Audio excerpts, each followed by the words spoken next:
प्रश्नावली 4.1 प्रश्न संख्या 1 निम्नलिखित सारणी के अंतिम स्तंभ को पूरा कीजिए।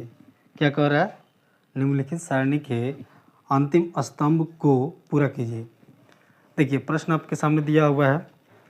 इन प्रश्नों में सबसे पहले ये क्रम संख्या दिया गया है, इधर समीकरण लिखा गया है और यहाँ पे चर संख्याएं लिखी गई है। आपको बताना ये है कि समीकरण संतुष्ट है या नहीं। अगर है तो हाँ लिखना है, नहीं है तो नहीं लिखना है। क्लियर?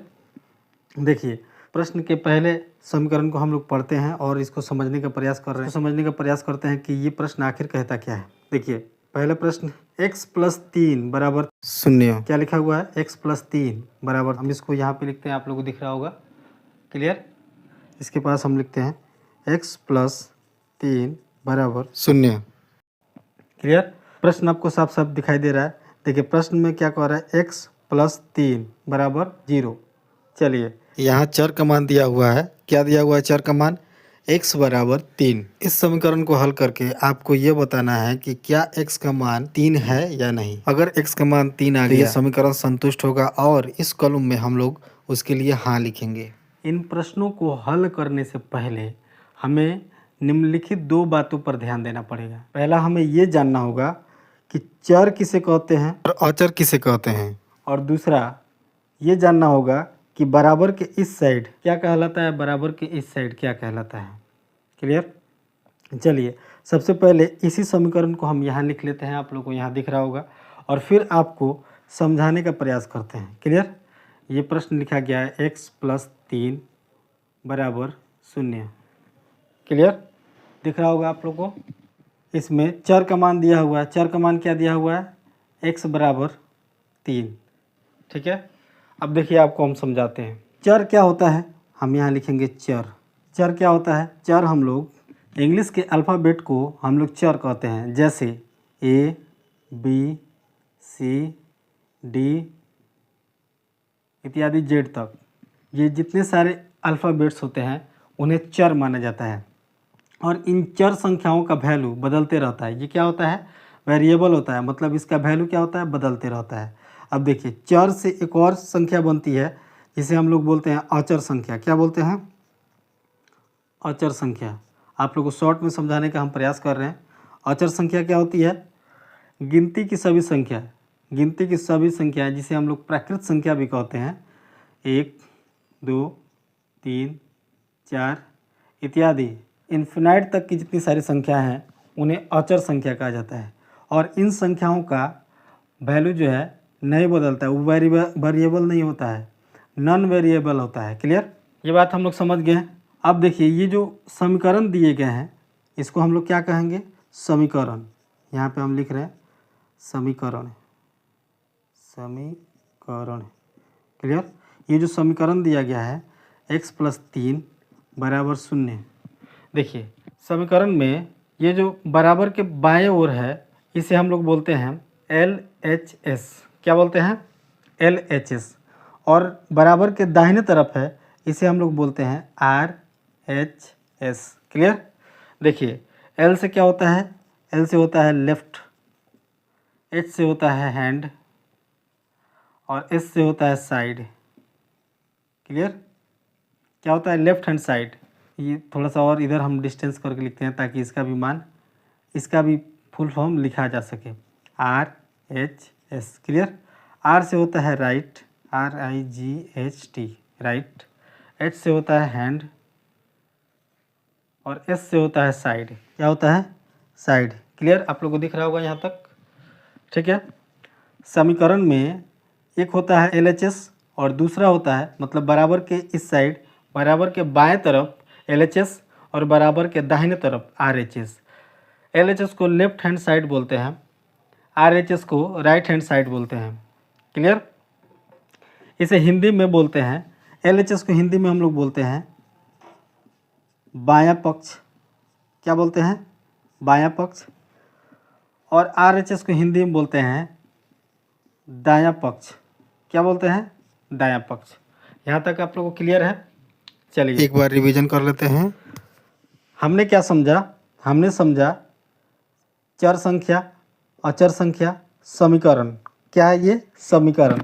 समीकरण में क्या क्या होता है, समीकरण के बराबर के बाएं तरफ होता है LHS और बराबर के दाहिने तरफ होता है RHS। क्लियर। अब एक और चीज़ हमें समझना है, उसके लिए हमें क्या करना पड़ेगा, कैमरा को बोर्ड के इस तरफ सरकाना होगा ताकि खाली स्थान हमें मिल जाए।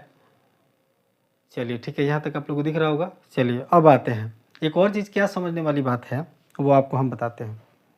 देखिए यहाँ पे हम लिख रहे हैं, जैसे यहाँ पे लिखा हुआ है समीकरण क्या है, x + 3 = 0। देखिए जब भी इस प्रकार के समीकरण आ जाए, तो LHS में जो संख्याएं दी रहती है, जब इसको RHS की तरफ यानी जो बाएं पक्ष में समीकरण के साथ जो संख्याएं दी जाती है, अगर उसको दाहिने तरफ लिया जाता है, बराबर के इस साइड जब लाया जाता है, तो इसका जो मान रहता है ना, जो प्लस होता है वो माइनस में हो जाएगा, जो माइनस में रहेगा तो प्लस में। देखिए क्या होता है, जैसे ये इसको हम लिखते हैं x + 3 = 0। इसको हम बराबर के इस साइड भेजेंगे क्योंकि हमें x का मान निकालना है। तो x का मान निकालने के लिए क्या करेंगे, इस 3 को बराबर के इस साइड भेजेंगे, बराबर के दाहिने साइड भेजेंगे। तो क्या हो जाएगा, x बराबर, यहाँ पे +3 था तो इधर आके -3। अर्थात जब भी बराबर में, हम इसको यहाँ पे लिखते हैं, अर्थात जब भी बराबर में समीकरण के साथ चर के साथ कोई भी सिंबल लगा रहे, जब बराबर के इस साइड आएगा तो इसका मान क्या हो जाएगा, बदल जाएगा। जैसे ये प्लस का है तो इधर क्या हो जाएगा, माइनस का। x के साथ ये माइनस का है तो बराबर के इस साइड आएगा, इस तरह आपको दिखा देते हैं, बराबर के इस साइड आएगा तो प्लस हो जाएगा। x के साथ अगर ये गुना में है तो बराबर के इस साइड आएगा, बराबर के इस साइड आएगा तो क्या हो जाएगा, ये हो जाएगा भाग में। अगर x के साथ ये कोई भी संख्या, आप यहाँ पर संख्या मान सकते हैं, है ना। चर के साथ भाग में कोई भी संख्या हो तो बराबर के इस साइड आएगा तो क्या हो जाएगा, गुना में हो जाएगा। ये बातें आप लोग को समझ में आ रही होगी, क्लियर है। देखिए जब चर के साथ प्लस में कोई संख्या होती है तो बराबर के इस साइड माइनस में हो जाती है। जब चर के साथ माइनस में कोई संख्या होती है तो बराबर के इस साइड लाने पर ये प्लस में हो जाती है। चर के साथ गुना में कोई संख्या होती है तो बराबर के इस साइड आकर के भाग में हो जाती है। चर के साथ भाग में कोई संख्या होती है तो बराबर के इस साइड आकर के गुना में। इतनी बात आप लोग को ध्यान में रखना होगा, क्लियर। चलिए अब हम लोग आते हैं प्रश्न पर। प्रश्न क्लियर है, आप लोगों को दिख रहा होगा। हाँ चलिए अब हम लोग एक एक करके प्रश्न को हल करते चलेंगे। पहले इसको हम लोग मिटा देते हैं, इसी साइड हम लोग प्रश्न को हल करेंगे और इसका उत्तर हम लोग लिखना प्रारंभ करेंगे, क्लियर। देखिए पहला प्रश्न है, पहला प्रश्न क्या कह रहा है, x + 3 = 0 और आपको कह रहा है कि चर हमको क्या मिला है, चर हमको मिल रहा है x = 3। क्या x = 3 जो है चर जो दिया हुआ है क्या सही है? अगर सही होगा तो हम लोग क्या कहेंगे, हाँ यानी संतुष्ट कर रहा है। चलिए इसको पहले हम लोग सॉल्व करते हैं। x यहाँ पर रहेगा, +3 को बराबर के इस साइड जब भेजेंगे तो ये क्या हो जाएगा, -3। क्या आ गया, -3। x का मान क्या आया, -3। लेकिन यहाँ पे क्या कह रहा है कि x का मान +3 है, तो ये क्या, ये संतुष्ट नहीं होगा, ये समीकरण संतुष्ट नहीं होगा। तो इसको हम लोग, ये पहले का उत्तर था तो इसके उत्तर हम लोग क्या लिखेंगे, नहीं। क्या लिखेंगे, नहीं, क्लियर। चलिए ये पहला था। अब हम लोग दूसरे प्रश्न को हल करेंगे, इसके दूसरे भाग को हम हल करेंगे। दूसरे भाग में क्या कह रहा है कि x + 3 क्या दिया हुआ है, x + 3 = 0 और क्या कह रहा है कि चर का मान क्या है, x = 0 है। कितना आना चाहिए, x = 0। अगर x = 0 आएगा तो ये समीकरण क्या हो जाएगा, संतुष्ट हो जाएगा, क्लियर। x को हम लोग यहीं रहने देंगे, +3 को बराबर के इस साइड भेजेंगे तो क्या आ जाएगा, -3। क्या आ गया, x का मान आ गया -3। लेकिन ये क्या कह रहा था, x का मान हमें 0 चाहिए, तो ये क्या हुआ, असंतुष्ट हो गया। ये समीकरण क्या है, असंतुष्ट, बैलेंस नहीं हुआ। तो हम क्या लिखेंगे यहाँ पे, दूसरे भाग का भी उत्तर क्या आ जाएगा, नहीं। दूसरे भाग का उत्तर सेटिस्फाइड नहीं है तो हम लोग क्या लिखेंगे, नहीं, क्लियर। चलिए इसके तीसरे भाग में आते हैं, इसके तीसरे भाग में आते हैं। इसका तीसरा भाग क्या कह रहा है कि x + 3 और बराबर 0 और x का मान कितना है, x = -3, क्लियर। यानी समीकरण दिया हुआ है x + 3 = 0 और आपको सिद्ध करके दिखाना है कि x = -3। दिख रहा है आप सभी को। चलिए इसको हम लोग हल करते हैं। एक्स को यहीं पर रहने देंगे, +3 को बराबर के इस साइड जब लाएंगे तो क्या आ जाएगा, बराबर के इस साइड जब आएगा +3 तो -3 हो जाएगा। क्या हो जाएगा, -3। देखिए एक्स का मान क्या आ गया, -3, और आपसे पूछ रहा था, आपसे कह रहा था कि एक्स का मान -3 है, तो ये समीकरण क्या हो गया, संतुष्ट हो गया। ये समीकरण क्या हो गया, संतुष्ट हो गया। तो हम लोग क्या लिखेंगे यहाँ पे, क्या लिखेंगे यहाँ पे, हम लोग लिखेंगे हाँ। क्या लिखेंगे, हाँ। क्लियर। चलिए अब हम लोग हल करेंगे प्रश्न 4 को। प्रश्न 4 को हल करेंगे। प्रश्न 4 क्या कह रहा है, x - 7 बराबर 1 लिख दिया हमने। कह रहा है कि चर इसमें क्या आ रहा है, चर आ रहा है x बराबर 7। क्या आया है चर, x बराबर 7। हमें क्या लाना है, x बराबर 4। अगर इसका मान x बराबर 4 आ गया तो ये समीकरण क्या हो जाएगा, संतुष्ट हो जाएगा। चलिए इसे हल करते हैं। x अपनी जगह पर आएगा, -7 माइनस में है, ये 7 माइनस में है, बराबर के इस साइड जाएगा तो क्या हो जाएगा, प्लस में हो जाएगा। तो हम लोग लिखेंगे क्या हो जाएगा, 1 और प्लस के 7। अब इसको जोड़ेंगे तो x बराबर क्या हो जाएगा, 8। क्या आ गया, x का मान आ गया 8, लेकिन यहाँ पे क्या कह रहा था, x का मान 7 है। तो ये समीकरण क्या हुआ, असंतुष्ट हुआ। क्या हुआ, असंतुष्ट। क्लियर। ये असंतुष्ट हुआ तो यहाँ पे हम लोग क्या लिखेंगे, संतुष्ट के लिए हम लोग हाँ लिख रहे थे, असंतुष्ट के लिए नहीं। क्लियर। चलिए अब इसके 5वें भाग में आते हैं। इसके 5वें प्रश्न को हम लोग हल करते हैं। क्या है इसका 5वां प्रश्न, 5वां प्रश्न कह रहा है, आप लोग को दिख रहा होगा। चलिए एक प्रश्न और हल हो सकता है। 5वां प्रश्न क्या कह रहा है, 5वां प्रश्न है x - 7 बराबर 1, और यहाँ पे आपको संतुष्ट करना है x बराबर 8 के साथ, यानी x का मान कितना आना चाहिए, 8 आना चाहिए। अगर x का मान 8 आता है तो हमारा समीकरण संतुष्ट है। चलिए x तो अपनी जगह रहेगा, ये -7 जो है बराबर के उस साइड जाकर क्या हो जाएगा, बराबर के इस साइड आकर के प्लस के 7 हो जाएगा। अब इसको जोड़ेंगे तो x बराबर क्या आ जाएगा, 8। क्या आएगा, x बराबर 8। तो आप ध्यान से देखिए, यहाँ x का मान क्या था, 8 था, और यहाँ भी x का मान 8 आ गया। तो ये समीकरण क्या हो गया, संतुष्ट। क्या हो गया, संतुष्ट। यहाँ लिखेंगे हम लोग संतुष्ट, और संतुष्ट के लिए क्या लिखना था, संतुष्ट के लिए हाँ लिखना था हमें। क्या लिखना था, हाँ। क्लियर। अब हम लोग बढ़ते हैं छठे प्रश्न की ओर। छठा प्रश्न क्या कह रहा है, छठा प्रश्न को हम लोग लिखेंगे। छठा प्रश्न कह रहा है 5x बराबर 25, और x का मान यानी चर का मान क्या दिया हुआ है, समीकरण में दिया हुआ 5x बराबर 25, और चर का मान दे रहा है x बराबर 0। हमें क्या सिद्ध करना है, x बराबर 0। अगर x बराबर 0 हमारा इसका मान आ गया, इस समीकरण का मान x बराबर 0 आ गया, तो ये समीकरण क्या हो जाएगा, संतुष्ट। अगर नहीं आया तो वो क्या हो जाएगा, असंतुष्ट। चलिए इसको हम लोग हल करते हैं। क्या है, 5 क्या है, x के साथ गुना में है। क्लियर। बराबर 25। ठीक है, x के साथ 5 गुना में है, तो 5 को इधर भेजेंगे, बराबर के दाहिने साइड भेजेंगे तो क्या हो जाएगा, भाग में, यानी x बराबर क्या हो जाएगा, 25/5। क्लियर। 5 से ये 5 मर्त में डिवाइड हो जाएगा, 5×25, यानी x का मान क्या आ गया, 5। क्या आया x का मान, 5। लेकिन यहाँ पे क्या कह रहा था, x का मान क्या है, 0। ये समीकरण क्या हुआ, असंतुष्ट। ये समीकरण असंतुष्ट हो गया। यहाँ लिखेंगे असंतुष्ट, और असंतुष्ट के लिए हम लोग क्या लिखेंगे, नहीं। क्लियर। असंतुष्ट के लिए हम लोग क्या लिखते हैं, नहीं। चलिए अब 7वें प्रश्न को हल करेंगे।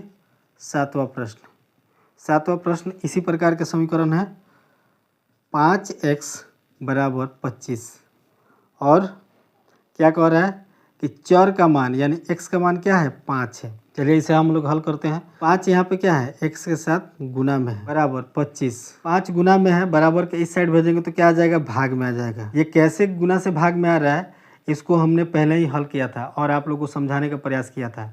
अगर आपको यहाँ दिक्कत हो रहा है तो वीडियो को फिर से जा करके पुनः शुरुआत करके उस वीडियो को देख करके, और जो जो बातें आपको पहले समझाई गई है उसे आप लोग समझ सकते हैं। चलिए हम लोग आते हैं प्रश्न पे। क्या कह रहा है कि x क्या है, 5 के साथ गुना में है, तो x को जब यहाँ लिखेंगे तो ये गुना में है, तो बराबर के इस साइड आकर क्या हो जाएगा, भाग में, यानी 25/5। 5 से 25 5 मर्त में, कितने मर्त में, 5 मर्त में, यानी x का मान क्या आ जाएगा, 5। देखिए यहाँ पे x का मान 5 आ गया, और आपसे कह रहा था कि चर का मान भी क्या है, x बराबर 5। क्लियर। इस प्रकार ये प्रश्न जो है, ये समीकरण का हल जो है चर के मान के बिल्कुल समान है, और ये समीकरण संतुष्ट होता है। क्या होता है, संतुष्ट। इस प्रकार ये समीकरण क्या हो गया, संतुष्ट। और संतुष्ट समीकरण के लिए हम लोग क्या लिखेंगे, क्या लिखना था, हाँ लिखना था, हमने हाँ लिख दिया। क्लियर। चलिए इसी प्रकार प्रश्न संख्या 8, प्रश्न संख्या 8 वही प्रश्न है, 5x बराबर 25 और x का मान कितना है, -5। x बराबर क्या है, -5। आपको लाना है x बराबर -5। अगर -5 नहीं आया तो ये समीकरण क्या हो जाएगा, असंतुष्ट। क्लियर। देखिए 5 किसके साथ, x के साथ गुणा में है, बराबर 25। x यहीं रहेगा, 5 गुना में है तो बराबर के इस साइड आकर के भाग में, यानी 25/5। 5 से इसमें हम लोग भाग देंगे, 25 में 5 25, यानी x का मान क्या आ गया, 5। और आपसे क्या कह रहा था, चर का मान क्या है, x बराबर -5। ये दोनों मेल नहीं हो रहा है, अर्थात समीकरण का मान जो है चर के मान के जैसा नहीं है। ये समीकरण क्या हो जाएगा, असंतुष्ट। क्या होगा, असंतुष्ट। यहाँ हम लोग लिखेंगे असंतुष्ट। क्लियर। जब समीकरण असंतुष्ट हो गया तो उसके लिए हम लोग क्या लिखेंगे, उसके लिए हम लोग लिखेंगे नहीं। क्लियर। अब हम लोग हल करेंगे प्रश्न संख्या 9 को। चलिए प्रश्न संख्या 9 पर हम लोग आते हैं। क्या है प्रश्न संख्या 9, m/3 बराबर 2 और चर का मान क्या दिया हुआ है, कॉमा m बराबर -6। क्या है, m बराबर -6। अब देखिए m के बटे में क्या है, 3 है, यानी 3 क्या है, भाग में है। 3 क्या है, भाग में है, तो बराबर के इस साइड भेजेंगे तो क्या हो जाएगा, गुना में। तो m बराबर क्या हो जाएगा, 2 × 3। जब इसको गुना करेंगे तो m बराबर आ जाएगा 3 दूनी 6। m का मान क्या आ गया, 6। और यहाँ पे क्या कह रहा है, चर का मान क्या दिया हुआ है, m का मान -6। तो इस प्रकार ये समीकरण असंतुष्ट हुआ। क्या हुआ, असंतुष्ट। ये समीकरण क्या है, असंतुष्ट। असंतुष्ट समीकरण को हम लोग बॉक्स में क्या लिखेंगे, नहीं। क्या लिखेंगे, नहीं। ये समीकरण संतुष्ट नहीं है, तो इसके लिए हम लोग क्या लिखेंगे, नहीं। क्लियर। अब हम लोग आते हैं प्रश्न संख्या 10 पे। प्रश्न संख्या 10 क्या कह रहा था, यही प्रश्न है, यही समीकरण है, m/3 बराबर 2 और कह रहा है कि m का मान क्या है, m का मान 0 है। क्या है, m का मान 0 है। चलिए इसे हल करते हैं। m के बटे में 3 है, यानी 3 क्या है, भाग में है, बराबर के इस साइड भेजेंगे तो गुना में। तो m बराबर क्या हो जाएगा, 2 × 3। m का मान क्या आ जाएगा, 3 दूनी 6। m का मान क्या आ गया, 6। चर में आपको क्या कह रहा था कि चर का मान है 0, तो चर का मान और समीकरण का मान क्या है, अलग है। इस प्रकार ये समीकरण क्या हुआ, असंतुष्ट हुआ। क्या हुआ, असंतुष्ट। तो इसके लिए असंतुष्ट के लिए हम लोग बॉक्स में क्या लिखेंगे, नहीं। क्या लिखेंगे, नहीं। क्लियर। चलिए अब हम लोग आते हैं प्रश्न संख्या 11 पर। पहले प्रश्न के प्रश्न संख्या 11 पर क्या कह रहा है, 11 प्रश्न संख्या 11, m/3 बराबर 2 और m का मान क्या है, m का मान है 6। ठीक है, m का मान क्या है, 6। चलिए इसको हम लोग हल करते हैं। m के बटे में क्या है, 3 है, यानी 3 क्या है, भाग में है, तो बराबर के इस साइड भेजेंगे तो गुना में। तो m बराबर 2 × 3। क्लियर। m का मान क्या आ जाएगा, 3 दूनी 6, यानी m का मान क्या आया, 6। चर का मान भी 6 दिया हुआ था और समीकरण का मान भी क्या आ गया, 6। तो इस प्रकार ये समीकरण संतुष्ट होता है। क्या हो जाएगा, ये समीकरण संतुष्ट। ये समीकरण संतुष्ट है और समीकरण संतुष्ट के लिए हम लोग क्या लिखते हैं, हाँ लिखते हैं। क्या लिखते हैं, हाँ। क्लियर। उम्मीद है कि ये सारे प्रश्न आप लोग को समझ में आ गए होंगे। एक एक समीकरण आप लोग को ढंग से समझ में आ गया होगा। प्रश्न संख्या 1 और उसका 1 से लेकर के 11 तक के सभी भाग को हमने हल कर लिया है और ये प्रश्न यहाँ पे समाप्त होता है। अब हम लोग चलेंगे प्रश्नावली 4.1 के दूसरे प्रश्न की ओर।